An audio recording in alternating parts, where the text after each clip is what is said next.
Programa Sinap no ar. Bom, o seguinte, nesse bloco aqui a gente vai trazer para você o editorial onde o doutor Vitor Hugo Loureiro vai falar sobre essa decisão do ministro Luiz Edson Fachin, que anulou todas as acusações do ex-presidente Luiz Inácio Lula da Silva, condenado na Lava Jato. Vamos assistir, vamos ouvir.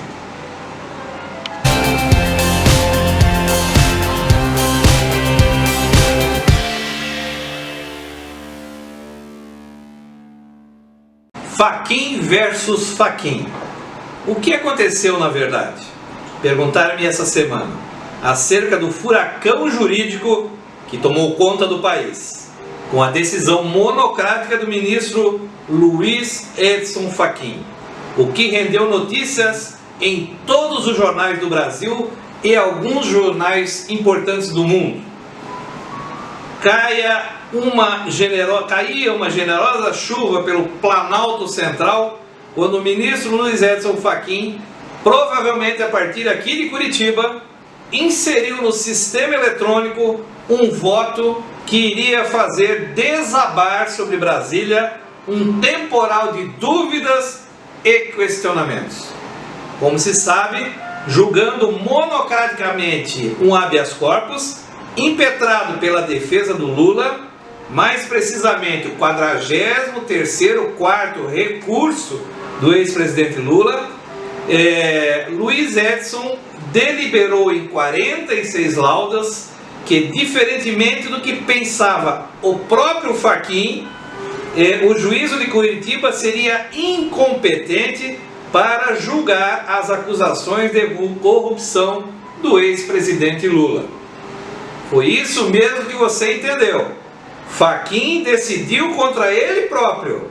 Por isso dissemos que Fachin decidiu contra Fachin. Tal situação, no entanto, não é novidade no meio jurídico. O magistrado fica vencido e dobra-se a maioria, não raro ressalvado seu ponto de vista.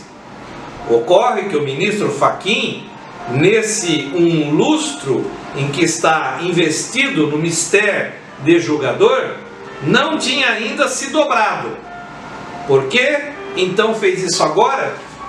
Alguns especularam que seria uma tentativa de salvar a Lava Jato, uma vez que ela poderia ser derrubada se afirmasse a parcialidade do então ministro Sérgio Moro, num caso que estava para ser julgado ainda com o voto de Gilmar Mendes. E quando seria julgado esse caso de suspeição? Segundo os boatos, o ministro Gilmar Mendes, que havia pedido vista do processo e estava com ele por 2 anos, não é 2 dias, 2 semanas, 2 meses, há 2 anos para proferir o voto de suspeição do ex-juiz Sérgio Moro, traria o feito no dia seguinte, na sessão da segunda turma. Então o ministro Fachin quis se antecipar e tirar a bola de campo? Não, mas não podemos afirmar isso. Se alguém entendeu assim, é por sua própria conta e risco. O que nós, restritos os fatos, podemos dizer é aquilo que o ministro afirmou, ou seja, que a questão jurídica, abre aspas, atingiu desenvolvimento que propicia, superado o ciclo de manutenção temática, análise das respectivas alegações. Vou repetir, essa é a justificativa, pinçada do voto dele. Atingiu desenvolvimento que propicia, superando o ciclo de maturação temática, análise das respectivas alegações. Vamos traduzir. Para o nosso teleouvintes, não afeta a terminologia jurídica. O bolo assou, agora podemos colocar a cobertura. Trocando em miúdos, o ministro diz que a questão da incompetência de Moro sempre foi alegada por Lula. E acrescentamos pela torcida do Corinthians, do Flamengo e do Palmeiras, fora todos os que são militantes do PT, filiados ao PT. Em incontáveis casos, os ministros entenderam por maioria, vencido o ministro Fachin, que a 10ª Vara Federal de Curitiba não era um juiz universal como pretendiam.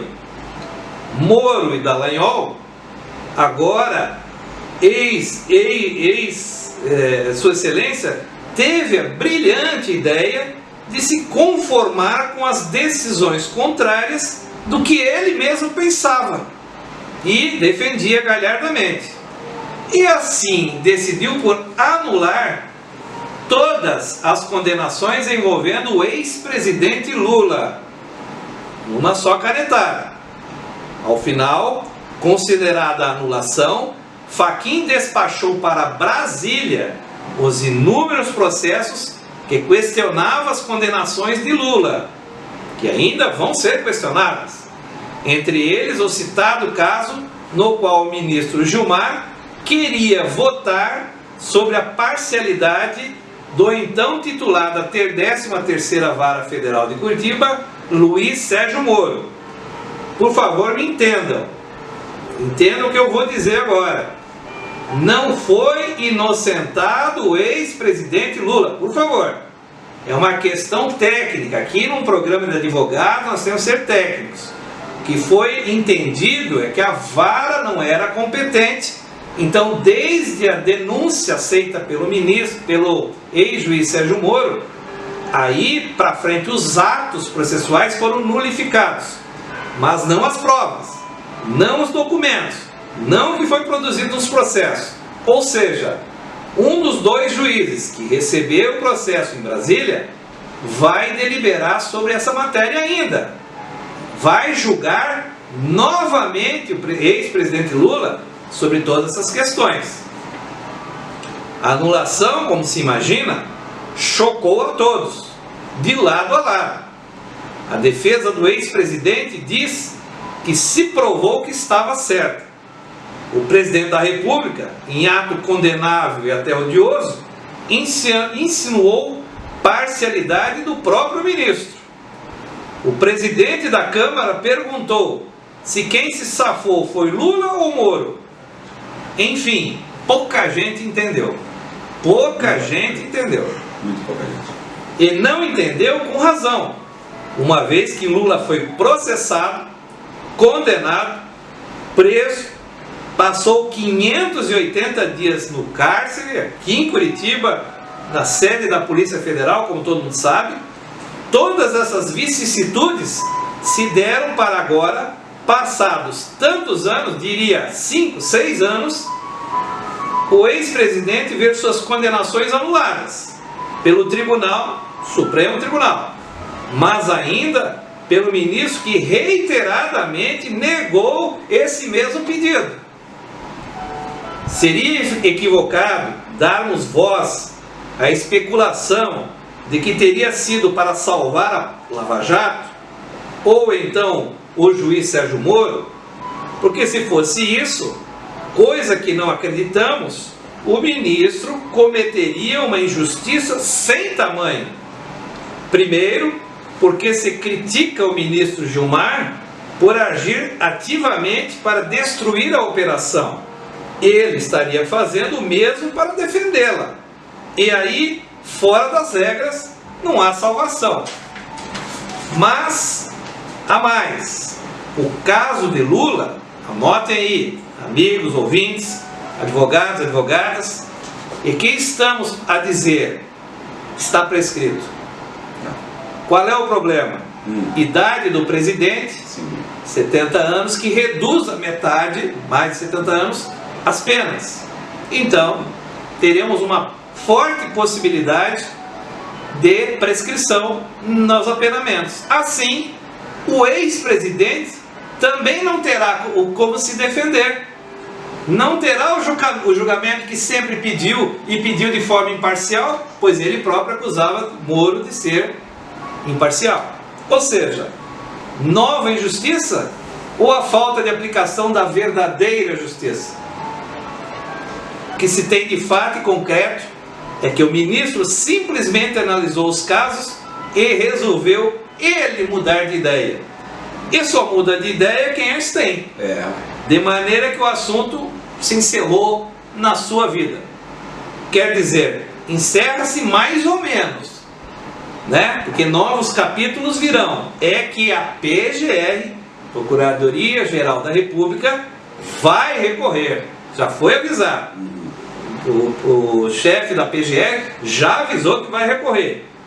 E o ministro Fachin vai querer levar esse caso então ao plenário do STF. Aí são os 11 ministros que vão debater a mesma situação posta para ser examinada. Quanto ao processo em suspeição de Moro, que foi julgado no dia seguinte, teremos que aguardar o voto de Minerva do recém-chegado ministro Nunes Marques, pois o placar está em 2-2. O ministro tem prazo? Não tem prazo. Nem uma semana, nem um mês, nem um ano. Pode ficar segurando o seu voto como 2 anos, como o ministro Gilmar Mendes o fez, para julgar no dia imediatamente seguinte à decisão do Fachin. Nem haveria necessidade de se julgar a suspeição do ministro, do ex-juiz Sérgio Moro, porque se o processo já foi anulado, e em latim a gente fala ad initio, ou seja, desde o início, a suspeição caiu por terra, não tem mais por que trabalhar. Os advogados acham que isso é necessário, e o STF pode e deve analisar essa suspeição. Quem viver, verá. Sua opinião é importante. Mande a sua mensagem, 419-9658-6981. O que você acha disso? Mande sua opinião. Prometo, das opiniões que forem recebidas, faço a leitura no próximo programa. Ok? Ok. Muito bem. Vamos ao intervalo? Vamos ao intervalo. E já voltamos aí.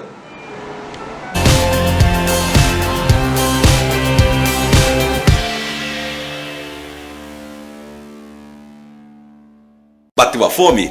Então anote esse número aí, 3085-9066, 3085-9066, X Gaúcho, o melhor hambúrguer de Curitiba. Ligue agora e peça o seu, 3085-9066. Ah, esse número também é o WhatsApp, hein? Não passe fome, passe no X Gaúcho. Anote o número aí, 3085-9066, 3085-9066, X Gaúcho.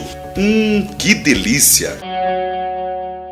A Zaido Contabilidade é uma empresa idônea, com foco na qualidade de gestão contábil de empresa de Curitiba e região. Serviços contábeis para advogados, reestruturação societária, com o objetivo de reduzir sua carga tributária, fóssil de serviço, adição e alteração de sócios e serviços na sociedade, contabilidade gerencial. Auxiliamos seus gestores na tomada de decisão. Aplicativo Zaido Empresas, análise financeira na palma da mão. Contabilidade especializada em escritórios jurídicos. Acesse www.zaido.com.br ou ligue 41 3027 9555. Se você precisa de serviço de encanamento, elétrica, pintura e limpeza, conte com a Executiva Express. Prestamos serviços de diaristas e manutenção geral. Executiva Express. Competência, eficiência e qualidade garantida em tudo o que faz. Somos especialistas em prestar serviços para prefeituras, hospitais e condomínios. Executiva Express. Informações 99995-9216 ou 99111-2780. Ou pelo site www.executivo-express.com.br. Garanta a segurança da sua família, do seu patrimônio e da sua empresa. Fale com o Machado na Interportal. Câmeras, inclusive com infravermelho para uso noturno, portões eletrônicos, interfonia, cerca elétrica e muito mais.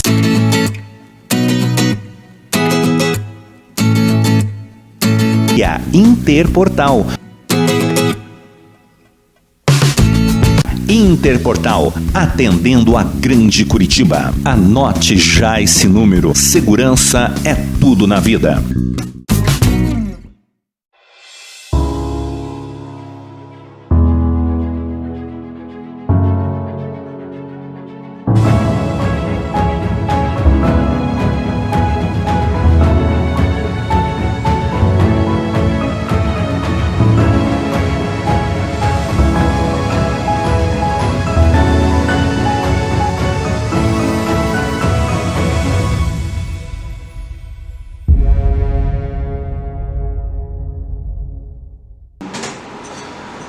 Muito bem, voltamos agora com o derradeiro bloco desse programa. Você acompanhou o editorial no bloco passado, né?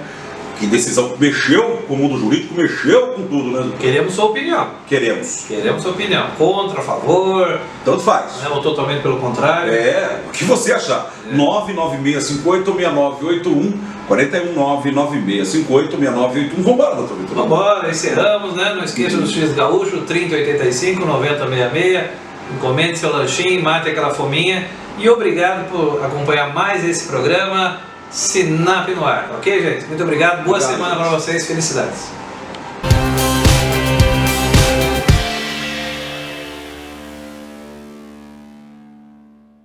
Je n'ai pas peur de la route, faudrait voir, faut qu'on y goûte, des méandres au creux des reins, tout ira bien.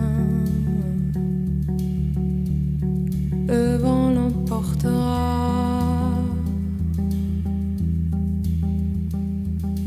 Ton message à la grande ours, la trajectoire de la course, l'instantané de velours, même s'il sert à rien. Le vent l'emportera, tout disparaît.